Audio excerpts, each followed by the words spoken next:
Hey YouTubers, it's Charlie. This is going to be my Walking Dead episode 15 video, subheading Crazy Rick episode. There's so much awesome stuff to get to, so I'll just remind everyone that a new round of the giveaway starts now. All you have to do to enter is be a subscriber and leave a comment on this video.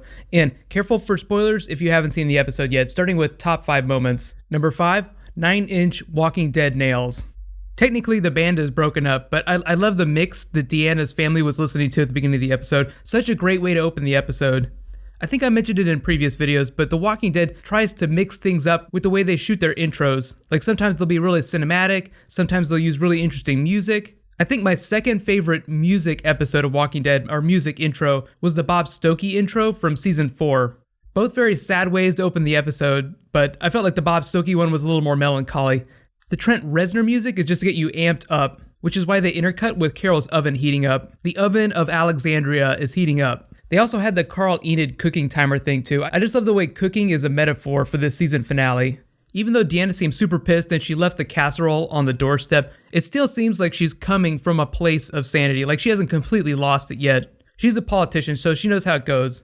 On to number 4, Deanna and Rick argue about what to do with Pete. This is a really good example of balancing forces in the episode. So like they don't want you to think that any one character is more right than the other. Rick's perspective is valid.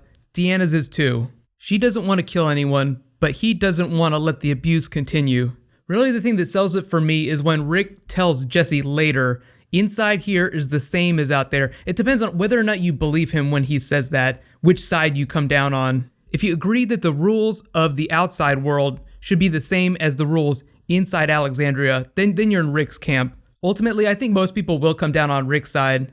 Letting wounds fester, like Pete being a giant wound, will only cause Alexandria to rot from the inside. It's not going to get better. People will still die no matter what, whether they die at the hands of abuse or at the barrel of Rick's revolver. On to number 3, Sasha goes crazy. I don't mean that she's literally going crazy, I just mean that she's going a little bit nuts. She's going nuts all over walkers. Michonne and Rosita went a little nuts too. I think they took the opportunity out with Sasha in the woods to let off some steam. They want you to think Sasha's going nuts, but really she hasn't done anything that doesn't need to be done. Someone should be taking care of all those walkers. So why not her? She's actually doing them a service. And even though she took down Rick at the end of the episode, I still think that Michonne is going back and forth in her head about the way she wants to live her life. Like if she wants to adopt these Alexandrians' way of life, or if she wants to continue to be that person with the katana. I love that flashback scene to her. That was her debut in season 3. That was the first time she ever appeared. Or technically, it was the season 2 finale. That's the mode that Sasha is in right now. And I feel like Michonne is going to take her katana off the wall in the finale at some point. Something really important to remember too, Sasha is hanging up in the tower. She kind of saw there was a commotion going on with Rick's fight at the end, but she used the opportunity to just pick off a bunch of walkers at the wall. Nicholas, the one that actually had stolen Rick's gun, the one that hid it in the coffee can, stole it. He heard the gunshots at the wall. They didn't address that, but I'm wondering if Nicholas is going to overlap with Sasha in the tower. If anyone were going to take him down, I would want Sasha to be the one to do it. Moving on to number 2, Daryl and Aaron uncover more signs of the wolves. They waited till the end of the episode to explain it, but they've been finding dead walkers everywhere all over the place. Then they found a bunch that were chopped up into bits. Then they found the woman that was tied to the tree. And if it wasn't totally clear from the way they said it, she was alive when she was tied up to that tree.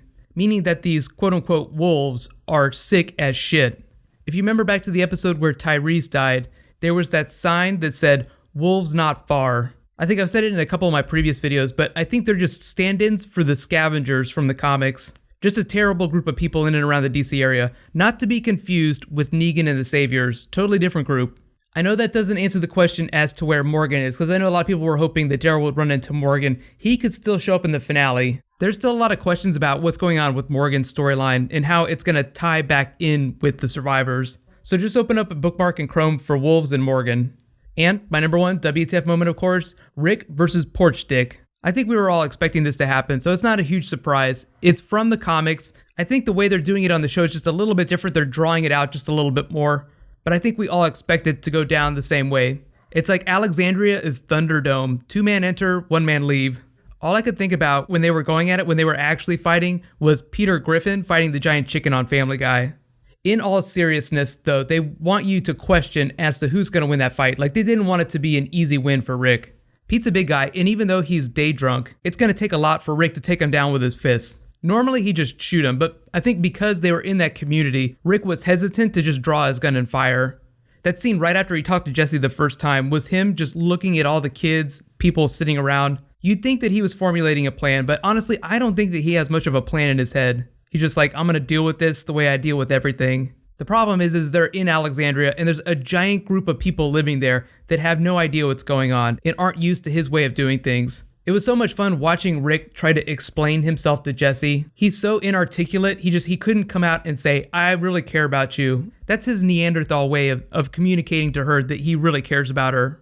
Love in the time of apocalypse. I haven't heard anything about Jessie surviving to season 6. Hopefully she makes it. I mean, I would like to see something develop between those two characters.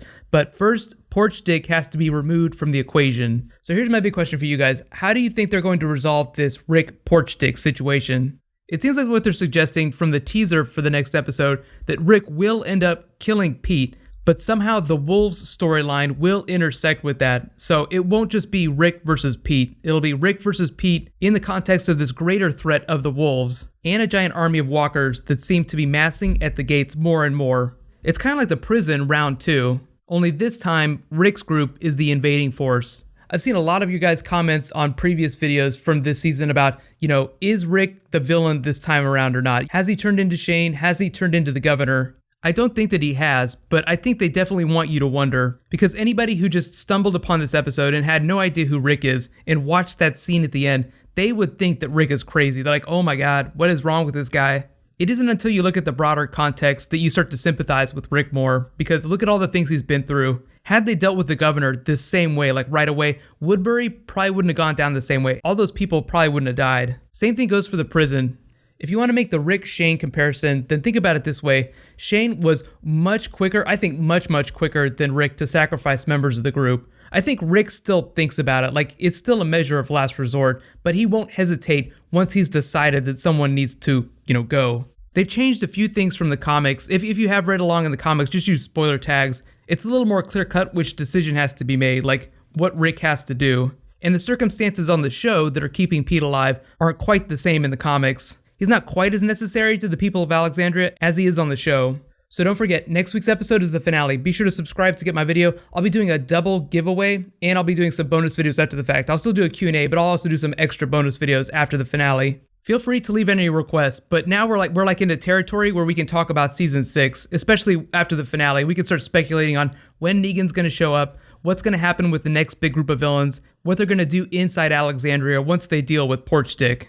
And I know I didn't mention in my top 5 moments, but we all have to give Carl a giant high five for getting a little play in the woods. Carl is now one of the most eligible bachelors inside the safe zone, under the age of 18. So while you guys wait for me to post the Walking Dead Q&A tomorrow, you can click here for my latest Game of Thrones Season 5 video. I just made a Daenerys video. And you can click here for all my other Walking Dead Season 5 videos. Thank you so much for watching. I'll see you guys tomorrow. High fives.